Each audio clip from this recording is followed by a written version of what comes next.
राम राम। आज हम श्रीमद् भगवत गीता के अध्याय 6 आत्म संयम योग का श्लोक 33 संस्कृत उच्चारण और हिंदी अर्थ सहित सीखेंगे।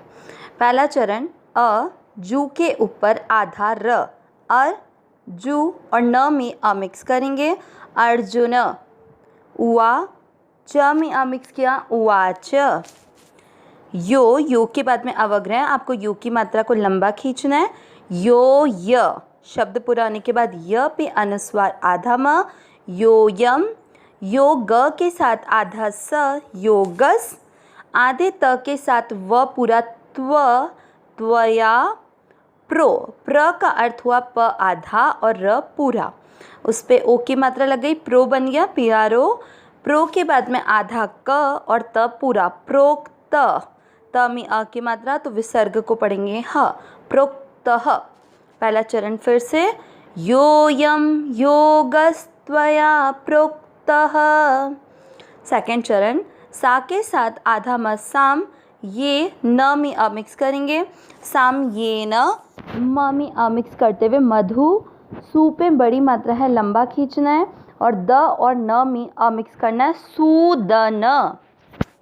सेकेंड चरण फिर से साम ये न मधुसूदन।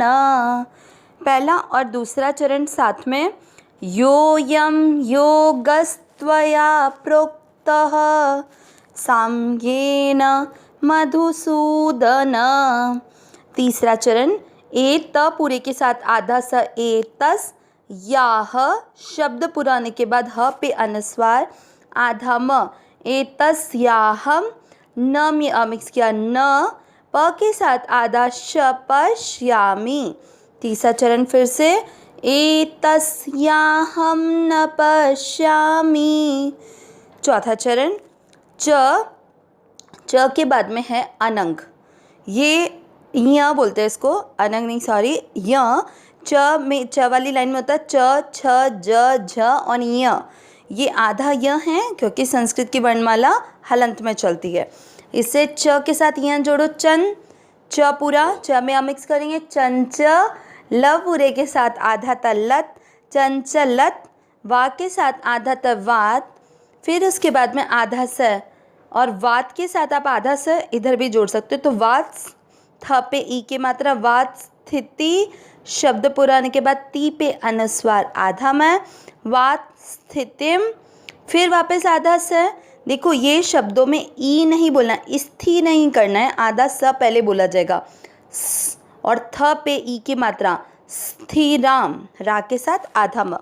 चौथा चरण बहुत ध्यान से वापस सुनेंगे चंचलत वात स्थितिम स्थिराम। तीसरा और चौथा चरण साथ में एतस्याहं न पश्यामि चंचलत्वात् स्थितिम स्थिराम। पूरे श्लोक का उच्चारण एक साथ। अर्जुन उवाच योऽयं योगस्त्वया प्रोक्तः साम्येन मधुसूदन एतस्याहं न पश्यामि चंचलत्वात् स्थितिम स्थिराम। एक बार फिर से अर्जुन उवाच योऽयं योगस्त्वया प्रोक्तः साम्येन मधुसूदन एतस्याहं न पश्यामि चंचलत्वात् स्थितिम स्थिराम। श्लोक का अर्थ देखते हैं। वैसे श्लोक का उच्चारण करते हुए आपको अर्थ काफ़ी हद तक समझ में आया होगा। इस श्लोक में अर्जुन प्रश्न कर रहे हैं भगवान से। अर्जुन ने भगवान से, जो ध्यान योग में भगवान ने कहा कि समता प्राप्त होती है, तो ध्यान योग से प्राप्त समता को लेकर भगवान से अर्जुन अपनी मान्यता को लेकर प्रश्न कर रहे हैं और ये प्रश्न हम सबका भी है। अर्जुन उवाच यानी अर्जुन बोले, योयम, योयम में दो शब्द है य धन अयम।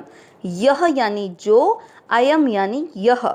योगस आधा स जो है योग के बाद का विसर्ग हटने पर हुआ तो योग यानी योग। और त्वय आधा स हो गया त्वया, त्वया यानी आपने, प्रोक्तः कहा है, साम्येन, साम्येन यानी समतापूर्वक, मधुसूदन, मधुसूदन यहाँ पर मधुसूदन भगवान का नाम है, भगवान को संबोधित करते हुए अर्जुन ये शब्द प्रयुक्त कर रहे हैं।